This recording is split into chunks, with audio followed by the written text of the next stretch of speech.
नमस्कार, ये आकाशवाणी शिमला है। अब आप प्रभा शर्मा से प्रादेशिक समाचार सुनिए।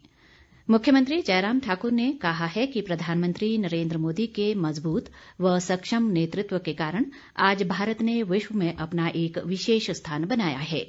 भाजपा की कांगड़ा चंबा संसदीय क्षेत्र की वर्चुअल रैली को संबोधित करते हुए उन्होंने कहा कि डिजिटल इंडिया पर प्रधानमंत्री की दूरदर्शी सोच के चलते कोरोना महामारी के वर्तमान दौर में जनता से संपर्क स्थापित करने में मदद मिली है। मुख्यमंत्री ने कहा कि देश की अर्थव्यवस्था को मजबूत करने के लिए केंद्र सरकार ने 20 लाख करोड़ रुपए के आर्थिक पैकेज की घोषणा की, जिससे समाज के प्रत्येक वर्ग को लाभ मिल रहा है। जयराम ठाकुर ने कहा कि राज्य सरकार ने भी अर्थव्यवस्था को फिर से पटरी पर लाने के लिए अनेक योजनाएं आरंभ की हैं। मुख्यमंत्री ने कहा कि प्रधानमंत्री गरीब कल्याण योजना के तहत राज्य में 1,11,863 लोग लाभान्वित हुए हैं।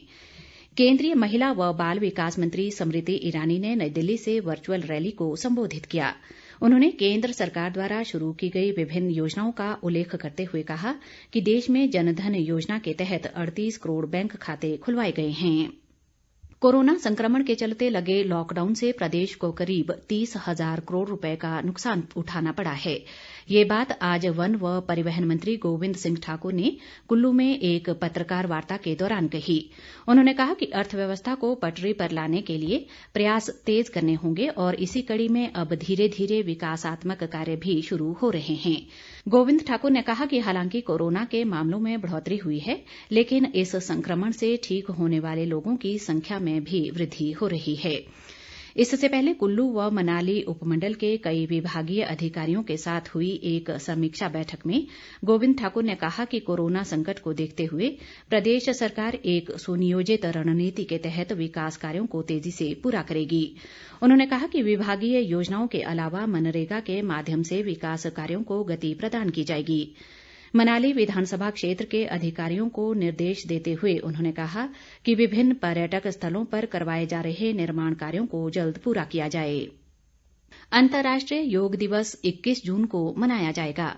कोविड-19 महामारी को देखते हुए इस वर्ष योग दिवस पर किसी सामूहिक कार्यक्रम का आयोजन नहीं किया जाएगा और योग दिवस डिजिटल मीडिया प्लेटफॉर्म पर मनाया जाएगा।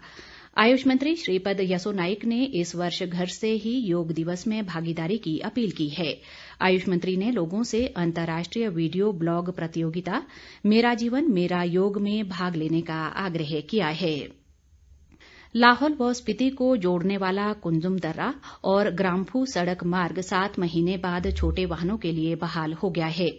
लोक निर्माण विभाग के अधिशासी अभियंता टशी गम्यजो ने बताया कि करीब 28 किलोमीटर सड़क पर भारी मशीनरी के जरिए बर्फ हटाने के कार्य को पूरा किया गया।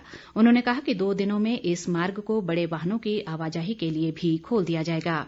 इस बीच समदो ग्राम्फू सड़क मार्ग को बीआरओ के अधीन ही रखने की मांग को लेकर जनजातीय युवा मोर्चा ने अध्यक्ष सुदर्शन जस्पा के नेतृत्व में उपायुक्त के माध्यम से मुख्यमंत्री को ज्ञापन सौंपा।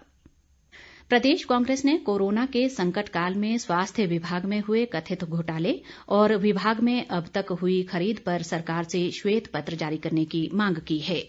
प्रदेश कांग्रेस अध्यक्ष कुलदीप राठौर ने आज शिमला में एक पत्रकार वार्ता में कहा कि सरकार इस मामले में विजिलेंस और कमेटी की जांच के माध्यम से लीपापोती कर रही है। राठौर ने देश व प्रदेश में कोरोना के मामले बढ़ने के लिए केंद्र और प्रदेश सरकार को जिम्मेदार ठहराया। उन्होंने कहा कि आर्थिक गतिविधियों को फिर से पटरी पर लाने के लिए कांग्रेस द्वारा गठित कमेटी की सिफारिशें जल्द ही मुख्यमंत्री को सौंपी जाएंगी। उन्होंने ये भी कहा कि कोविड-19 महामारी के दृष्टिगत पार्टी द्वारा स्थापित किए गए राहत कोष में 13,51,000 रुपए एकत्र हुए हैं और इस राशि से अस्पतालों के लिए आवश्यक उपकरण खरीदे जाएंगे। उन्होंने कहा कि कांग्रेस ने कोरोना के संबंध में सभी जरूरी मुद्दों को सरकार के समक्ष उठाया और पार्टी एक जिम्मेदार विपक्ष की भूमिका निभा रही है। प्रदेश में कोरोना संक्रमित मरीजों की संख्या में लगातार बढ़ोतरी हो रही है। सोलन जिले के बद्दी बरोटीवाला क्षेत्र में आज 19 लोगों में कोरोना संक्रमण की पुष्टि हुई है। मुख्य चिकित्सा अधिकारी राजन उप्पल ने बताया कि इन पॉजिटिव मामलों के बाद बद्दी बरोटीवाला क्षेत्र को सील कर दिया गया है और पॉजिटिव मरीजों के संपर्क में आए लोगों की छानबीन की जा रही है। कांगड़ा व चंबा से भी एक एक कोरोना पॉजिटिव मामले की पुष्टि हुई है। इसके साथ ही ये समाचार बुलेटिन समाप्त हुआ। नमस्कार।